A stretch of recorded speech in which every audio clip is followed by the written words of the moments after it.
seja muito bem-vindo ao Conversa Diária. Aqui no meu, no seu, no nosso bate-papo leve, descontraído e cheio de histórias boas para contar. A nossa convidada de hoje é uma mulher que trabalha na engenharia, isso mesmo, atuou em 13 países e conhece 26 ao todo. Ainda conhece 3 idiomas. Ela é de São Carlos, mora aqui atualmente na nossa querida Bauru. Vamos falar com ela? Seja muito bem-vindo ao Conversa Diária e vou pedir já para você começar se apresentando aí com os 3 idiomas que você, atua, tem conhecimento, sendo o espanhol, o inglês e também, deixa eu ver aqui, o alemão. Conta pra gente. Se apresente, por favor. Muito obrigada, Mara. É um prazer estar aqui. Olá, pessoal. Eu sou a Carla. Olá a todos. Meu nome é Carla. Hi, my name is Carla. Hi, everyone. Olá. Hi, Carla. Carla, você aí tem uma trajetória grande aí, né? Não só no nosso país, como também mundo afora, vamos dizer assim. Antes da gente entrar nesse assunto, quero dizer já para você que você se sinta em casa, seja muito bem-vinda aqui. É como se fosse uma conversa entre amigos, assim eu costumo dizer, tá? Queria que você falasse um pouquinho sobre a sua trajetória, desde a infância, para a gente entender. Depois vamos entrar nessa sua área profissional, que é um mundo vasto e realmente de uma mulher forte e determinada. Já sabia o que eu queria desde criança. Sim, desde muito cedo, né? Eu sou natural de São Carlos, como você disse. Eu era uma criança que gostava de desafios. Eu gostava de jogos estratégicos, brincadeiras que despertassem a curiosidade. Eu ganhei meu primeiro computador, eu tinha 10 anos, em 1981. E também era uma pessoa, e sou até hoje talvez uma das únicas, que gosta de ler manual. Tá? Eu compro um carro, já faz tempo que eu comprei, mas eu leio o manual, acreditem. E muito nova, aos 8, a minha família fazia aquilo que a gente chamava de consórcio de eletrodomésticos. E nós fomos contemplados com micro-ondas. O que aconteceu? Eu, aos 8, fui lá, analisei como é que era o funcionamento, aprendi, e o pessoal da família, quando recebia o eletrodoméstico, me chamava. Então, isso, assim, me mostrava que eu já tinha um certo potencial para exatas, mesmo sendo filha de professora de português, inglês e literatura, e também do meu pai, professor de contabilidade e matemática. Mas eu sempre busquei saber o quê? Funcionamento de tudo. Me interessava, eu olhava uma TV, eu falava, nossa, como é que será que esse sinal chega aqui? Um rádio, como é que será que isso aí funcionando? A passagem, que nós, analógicos, tivemos toda essa passagem para o digital, passando pelo UHF, acho que quem é da minha época vai lembrar, do Bombrilzinho, e isso foi permeando ao longo do tempo, tá? A chegar no colegial, antigo colegial, um professor de física, ele falou para mim, você tem aptidão para engenharia. E meu pai, ele trabalhava na Philips na época, e ele já ventilou para mim isso aí. Isso, em 1985, ele disse, olha, o futuro do mundo é telecomunicações. Tá? Ele falou, então verifica algo para você fazer que realmente esteja focado. E quando a gente falava isso no passado, a gente não tinha ideia da disrupção que iria acontecer. Então, eu prestei a faculdade de engenharia elétrica, eu prestei também engenharia naval, tá? Porque eu achava o máximo o navio, falava, nossa, como é que é isso daí, como é que funciona? Mas aí eu entrei em engenharia elétrica aqui na Unesp de Bauru, percorri a universidade, já no 3º ano, eu voluntariamente, porque o estágio curricular é só no último, eu fui atrás de estágio, porque eu já entendia que nós tínhamos que sair da faculdade com habilidades, que a gente chama aí de habilidades não curriculares, tá? Habilidades que o mercado de trabalho, que a vida te ensina. Então, eu consegui um estágio, última, a palavra Mondelez, mas antes ela foi Suchar, foi Kraft Suchar, foi Adams. Eu entrei no departamento de projetos para ampliação da linha do confete, Imagina só, você trabalhar no meio daquele chocolate todo. Que desafio, isso sim. E também depois eu participei da ampliação de linha do chiclete, do ping-pong, teve ampliação do Tang, mas essa já era em São Paulo. E quando eu me formei, eu fui trabalhar com projetos de engenharia, tá? Projetos, manutenção e instalação. E aconteceu algo muito interessante, porque a gente sai da faculdade, a gente acha que sabe muito, mas a gente não sabe nada, né? Desculpa tirar esse sonho de quem está se formando. Porém, eu vim a entender, quando eu submetia meus projetos para aprovação na CPFL, eu tive o apoio de uma pessoa fantástica, que foi um mentor para mim, de dentro da CPFL, que olhava e falava assim, Carla, isso daqui precisa melhorar, aqui, aqui, aqui. Então, isso, né, me motivava muito, saber que eu não estava fazendo o que era perfeito, mas eu estava na melhoria contínua, e estou até hoje nessa melhoria.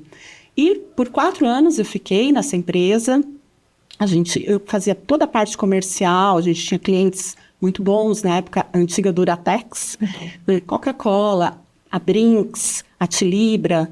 Então, eram clientes, assim, expressivos. Mas eu recebi, através de um amigo, que estava tendo um processo seletivo para a empresa AES Tietê.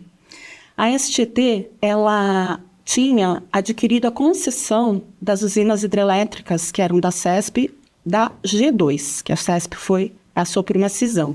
Então, eram 10 usinas no estado de São Paulo, sendo 5 no Tietê com eclusas, uma no Rio Grande do Sul também, uma termoelétrica, uma no Rio Grande, na divisa de Minas, e mais uma PCH em Mogi Guaçu.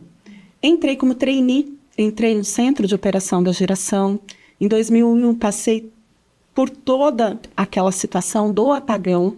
A gente tinha reuniões semanais no Rio de Janeiro, no Operador Nacional do Sistema Elétrico. Eu era uma das representantes da empresa.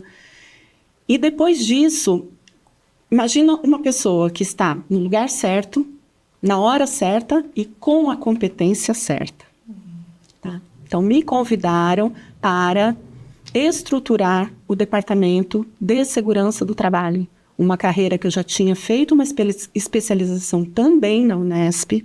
E depois disso, eu resolvi atuar. Eu entendi que engenharia elétrica, por si só, faltava algo para mim, que adoro lidar com pessoas. Tá? Foi onde essa primeira transição aconteceu, porque eu senti a falta desse contato. Porque máquinas eram só máquinas, mas eu queria mais. Então, eu iniciei essa trajetória também. No comecinho, aquela história assim, de não ter gente, de não ter orçamento, de ter que aprender. Eu nunca tinha liderado pessoas dessa forma, e acontece muito na liderança de uma pessoa que é boa tecnicamente naquilo, ela é colocada em um cargo de liderança, porém, sem o desenvolvimento. Eu tive, assim, eu não gosto muito da palavra sorte, mas eu tive a oportunidade que a AES, ela desenvolveu as lideranças. Então, eu pude aprender as competências necessárias para um líder, né? E disso, fui crescendo, fui fazendo carreira, até eu finalizar com a gerência de segurança e trabalho. Eu quero até usar uma frase sua aqui, que eu tenho anotado, que é um conceito de vida que você tem. Acho que você pode completá-la aqui. Se alguém te der uma oportunidade, aceite e estude para poder fazer. E foi o que você aproveitou no mercado. Exatamente. A AES, ela tinha, dentro do sistema de gestão dela, uma pasta de trabalhos mundiais. Então, eu me inscrevi pela primeira vez, eu falei, creio que eu sou capaz. Depois, eu percebi, não era tão capaz, mas fui à luta e fiquei capaz. Tá? Aceitei o desafio. Qual era? Como safety rover. O que é um safety rover, no caso? A AES tinha adquirido uma usina termoelétrica do governo italiano, a AES multinacional americana, e eles precisavam de alguém que fizesse exatamente o trabalho que eu fazia aqui no Brasil, que era estruturar os processos, acompanhar a grande manutenção. Essa empresa, na Itália, era na Sardenha, um lugar lindíssimo que eu nem tinha ouvido falar, porque a gente não tinha internet, e não é um local, assim, de tanta viagem. Foi complexo, né? Na época, até aconteceu uma coisa, um fato engraçado, o voo foi Milão, São Paulo, Milão, Paris, Cagliari, Roma, Cagliari, que é a capital, né, da província da Sardenha, e depois eu fui para Nuoro, que é onde ficava essa empresa da ESSA, ela ficava dentro de um polo petroquímico da Enichem, tá, um polo gigante. E a minha mala não chegou. Tá? Aí eu falei, bom, vou esperar. A secretária me ajudava com a companhia aérea, chamada Meridiana, mas nada. Uma semana sem a mala, e tinha jantares à noite, e eu ia toda noite com o macacão da Enichem, restaurantes finos e tudo mais. Aí o gestor da planta... É vestir a camisa, como diz o outro, ele né? falou pra mim, ele falou, você tá tão feliz, você gosta tanto de estar aqui que você não retira o macacão de trabalho. Eu falei, não, tá acontecendo isso. Então, assim, são percalços que a gente acaba tendo que aprender sozinha, porque não tinha celular, não tinha uma internet, não tinha a facilidade de você ir num e-commerce e falar, eu vou mandar comprar e amanhã entrega. E nessa sua trajetória aí, você trabalhou em 13 países, como foi? Compartilha, inclusive, do momento especial que você teve o maior desafio. Qual deles? O maior desafio foi ir para o Sultanato de Omã, no Golfo Pérsico, que faz divisa com o IEM. IEM é onde está acontecendo todas essas situações muito próximas. Eu fui como auditora líder de segurança do trabalho. Começou que para entrar lá, mulher não entra desacompanhada nesse país. Então, eu tinha um visto de negócios, foi uma pessoa me recepcionar. Quando eu cheguei no aeroporto, eu me senti celebridade, porque já sabiam quem eu era. Porque mulher nenhuma desacompanhada ia sair.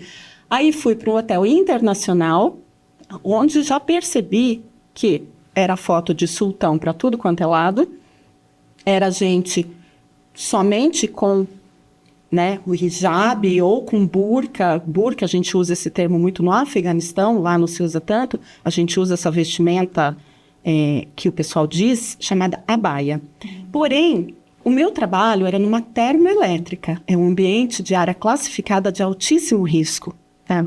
Você tem risco de explosão, você tem risco de queimaduras, você tem diversos tipos de situação. Então, não é permitido utilizar uma roupa que não seja uma roupa que suporte qualquer tipo de explosão, incêndio e outros riscos associados.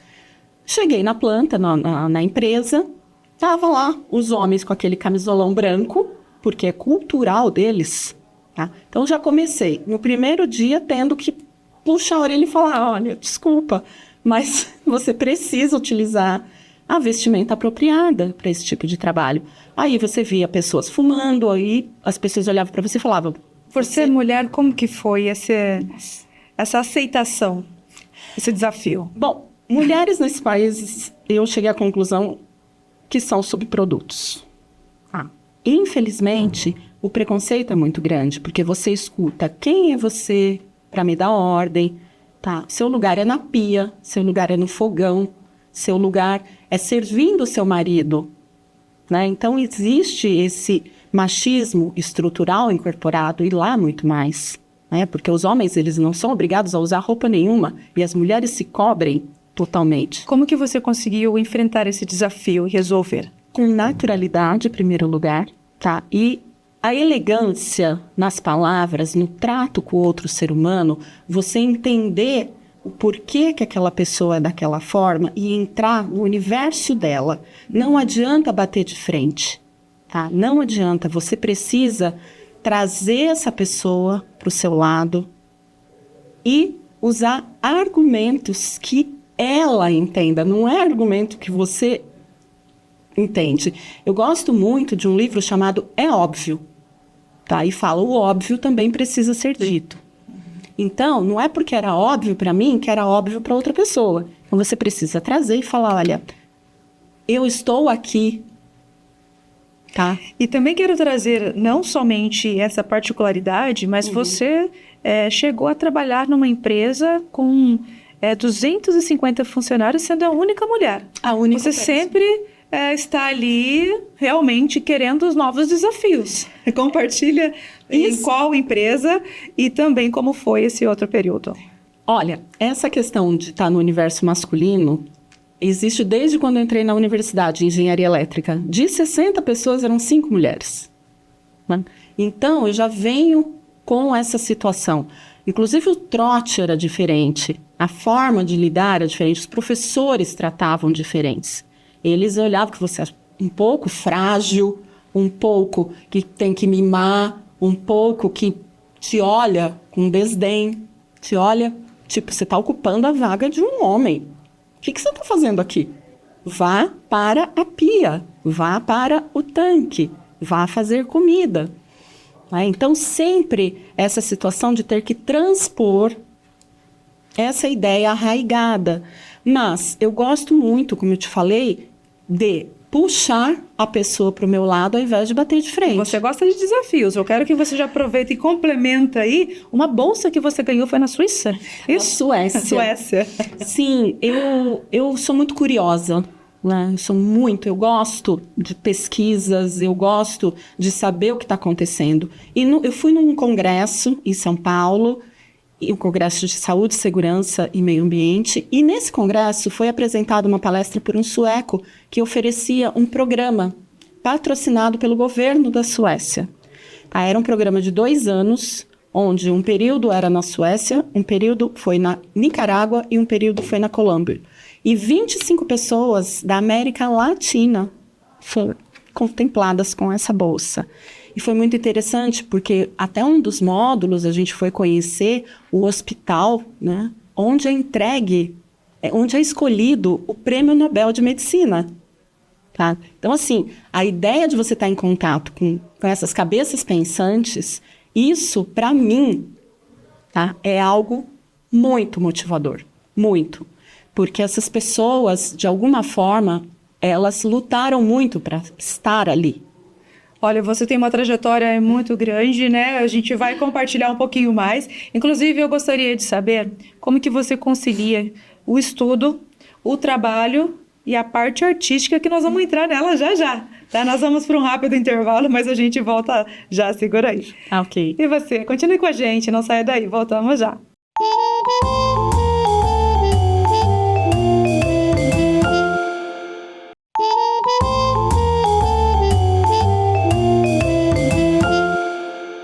Voltamos com Conversa Diária, falando com Carla Barros, essa mulher que fez dos desafios degraus e muitas conquistas. Antes do nosso intervalo, perguntei para você como que equilibra estudo, trabalho e também a questão da arte, que nós vamos entrar aí, que, né, é algo novo para você, mas também tão importante quanto toda a sua trajetória. Compartilha com a gente. Inclusive, já inclua sobre a empresa que você também tem aí, né, agora nessa atualidade. Sim. A minha carreira, como eu falei, sempre foi algo que norteava todos os aspectos. E o estudo, ele foi tanto uma decorrência quanto uma vontade. Conhecimento, para mim, ele é fundamental. Eu tenho fome de aprendizado. Isso é algo inerente à minha pessoa. Eu não consigo não estar estudando determinados assuntos ou novidades, como, por exemplo, atualmente eu estou estudando psicanálise, mas eu tenho uma empresa de consultoria em engenharia de segurança do trabalho. Tá? Nessa minha empresa, eu também atuei em 6 países, inclusive eu fiz parceria com o Conselho Britânico de Segurança do Trabalho, fiz palestras em congressos que era produzido pelo Conselho Colombiano de Segurança do Trabalho. Eu trabalhei no Peru em construções de usinas eólicas e também tem um lado da empresa que é ligado à parte de engenharia elétrica. Agora, como é que a gente concilia? Primeiro, disciplina. Tá? Estabelece o objetivo, cria o que é necessário para esse objetivo, quando, como, quanto custa, tá? Como que você operacionaliza, depende de outras pessoas, não depende. E depois inicia o desenvolvimento baseado nos recursos que você tem. Começa. independentemente, sem medo. Dá a cara para bater mesmo. Tá? Se a gente errar, recomeça. Levanta, sacode poeira, dá a volta por cima. Por quê? É mais provável que você tenha que reajustar a rota quando você está andando mais para o caminho certo do que você não ter nada se você estiver parado. Não existe rota. Então, a minha rota ela sempre foi longo prazo, plurianual. Planejamento é parte de mim. Tá? Eu posso até dizer que eu me chamo Carla Planejamento Barros. Isso é um dom, uma maldição. Por quê? Tudo na vida tem as mudanças. Não é? Tudo acontece. Porém, se você tem o planejamento, o foco, a disciplina e reavalia periodicamente isso que você estabeleceu, tá? Verifica mesmo. Eu estou indo bem? Pede ajuda para alguém, conhecidos seus, colegas de trabalho, pares em empresas, subordinados, gestores, enfim, a quem for necessário, mas aceite feedbacks. Aceite críticas construtivas, porque nós temos muito a melhorar e nós não sabemos nada. Essa é a única verdade absoluta. Então, estabeleça, avalie, né, planeje tudo que você tem direito, desenvolva e aceite quando é necessário mudar e melhorar.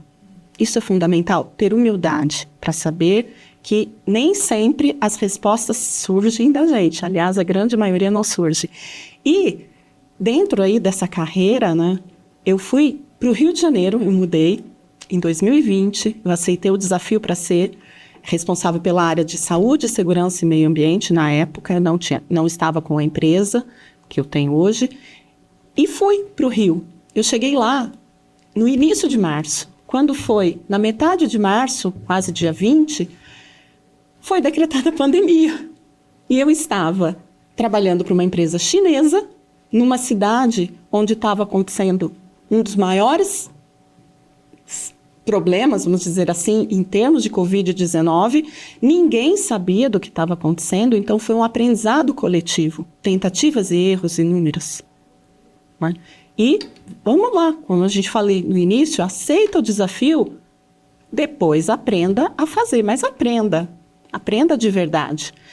Fiquei no Rio, consegui parceiro, eu tenho parceiro com médico do trabalho, eu tenho parceiro com enfermeiros, tenho parceiro de todas as naturezas ligadas à segurança do trabalho, que sempre me auxiliaram, psicólogos ligados à segurança do trabalho, porque hoje a gente entende, na função do psicólogo, que a engenharia por si só, ela não previne acidente. Você pode ter o melhor procedimento, você pode ter as melhores ferramentas, você pode ter os melhores treinamentos, mas existe algo que se chama livre-arbítrio. E isso só é ligado à psicologia comportamental, e é cada um na sua competência. Por isso que você decidiu fazer psicologia também. E eu quero entrar na questão psicanálise, melhor dizendo. E também quero entrar na questão da arte digital. Como que entrou esse momento na sua vida? Sim, eu resolvi fazer psicanálise realmente para entender um pouco mais do comportamento humano, porque eu tenho essa necessidade para aplicar as ferramentas que eu uso para prevenção de acidentes. Chegava realmente no limite de você ter tudo, pode ser top de linha, mas parava, os acidentes continuavam acontecendo. Então, existia algo mais a ser descoberto. Tá? E como eu disse, o livre-arbítrio é ligado ao comportamento. Nós temos gatilhos que influenciam. O ser humano é indivisível. Nós somos o mesmo com tudo que nós trazemos no nosso trabalho.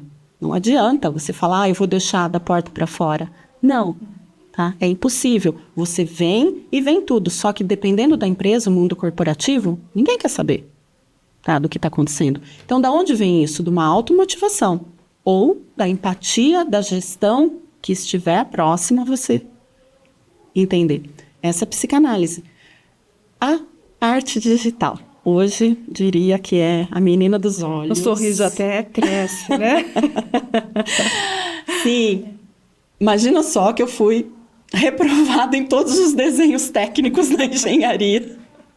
Então eu tinha uma frustração gigante em relação a isso, porque o meu traço, a habilidade manual não dava. Mas com a tecnologia abençoada, eu recebi no meu feed do Instagram, em abril de 2020, um aplicativo.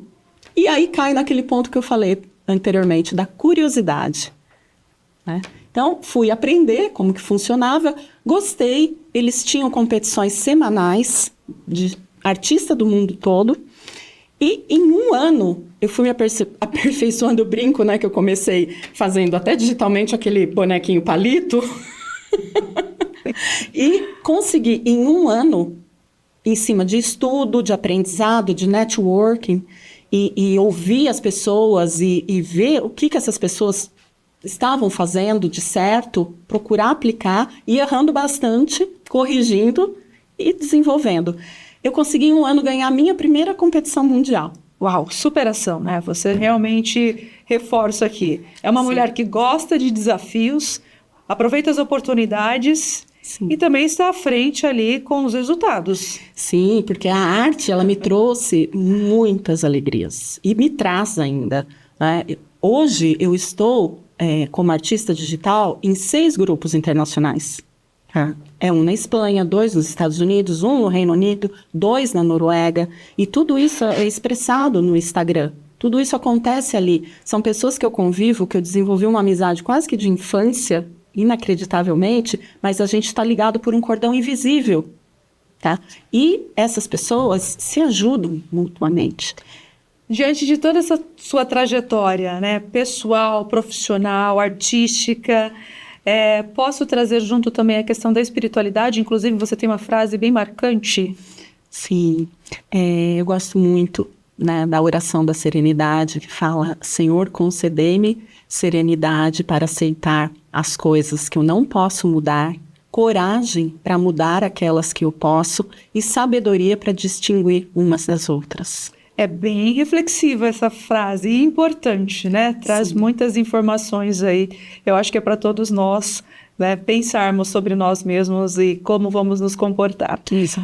Olha, estamos chegando ao final do nosso bate-papo, né? Conversa boa é assim, acaba rápido. É muito bom que você aceitou o nosso convite para contar um pouquinho da sua história. Gostaria que você deixasse uma mensagem para todos que nos acompanham, algo que está no coração. Fique à vontade. Bom, primeiro eu gostaria de agradecer a toda a equipe da TV, em especial o Renato Zaiden, pela oportunidade em compartilhar um pouco da minha jornada. Estamos todos aqui nesse plano para nos ajudar. Então, sou muito grata. E eu diria, né, para todos, não desiste. Tá? Não desiste nunca. As coisas são muito efêmeras. A dor, a situação que você está passando hoje, não define, ela não é algo completo para sempre. Não, são momentos. Trabalhe o que estiver acontecendo, reajuste a sua rota, estabeleça esse objetivo claro do que você quer e lute. Lute por isso, peça apoio, não tenha medo de pedir apoio a ninguém. E para fechar, Bauru, o que significa para você? Já que viajou o mundo, voltou para a terra aqui e continuando a nossa querida Bauru. Sim, Bauru é a cidade que me acolheu, né? Desde quando eu vim com 18 anos, eu fui embora várias vezes, mas eu tenho, assim, na admiração pelas pessoas aqui da cidade. São pessoas com um toquezinho de interior, mas são pessoas altamente capazes, que eu admiro, grandes empresários, pessoas de comércio, amigos que eu tenho aqui que sempre me apoiam e que eu vou levar para a minha trajetória. Então, essa cidade, eu diria que é minha, de alguma forma. Muito obrigada pela sua participação no Conversa Diária. Como nós costumamos dizer, é conversando que a gente se entende. Obrigada por compartilhar a sua história. Eu que agradeço, Mara, é um prazer. Sucesso para você. Muito obrigada para todos nós. E conversamos então com Carla Barros, essa mulher que fez dos desafios degraus de sucesso. E a você, o meu muito obrigada por nos acompanhar até aqui. Até o nosso próximo encontro. Um abraço. Tchau, tchau.